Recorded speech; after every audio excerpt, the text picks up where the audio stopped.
What's up guys? My name is Sujina. Welcome to Leelalicious. Today we are cooking coconut flour crepes.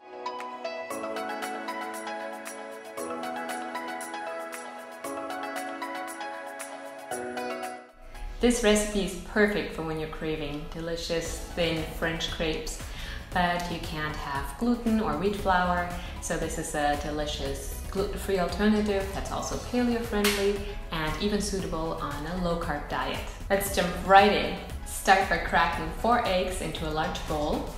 Break the yolks and then whisk the egg whites and yolks together until they're well combined.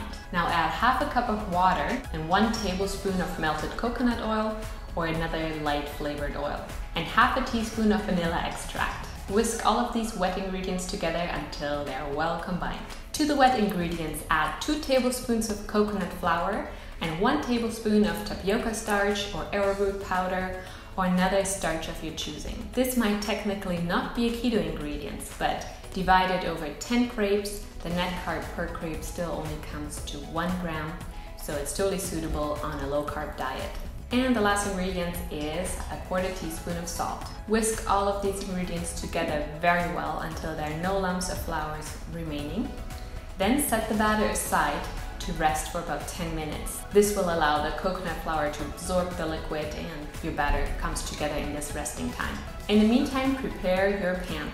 You need a small pan of about 8 inches in diameter. You can use a non-stick skillet, or if you're not using cookware with non-stick coating, you can also use a cast iron pan, but you need to make sure that it's very well seasoned so that it almost has this non-stick coating on them. Now preheat your skillet on medium-low and brush it with a little bit of oil, just a thin layer to prevent any sticking.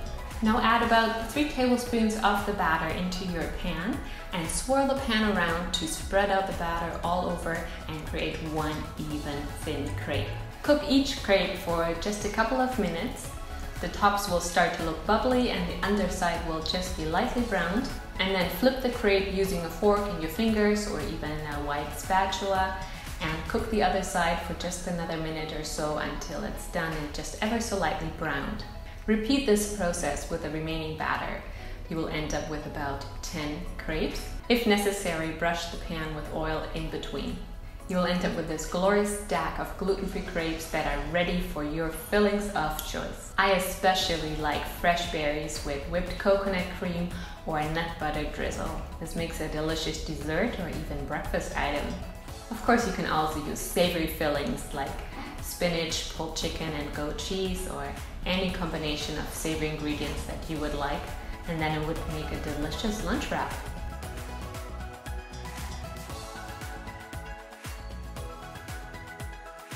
I hope you guys enjoyed this recipe. Let me know below which filling you would add to these coconut flour crepes. Thank you so much for watching, and I will see you again soon with another delicious recipe. Bye for now!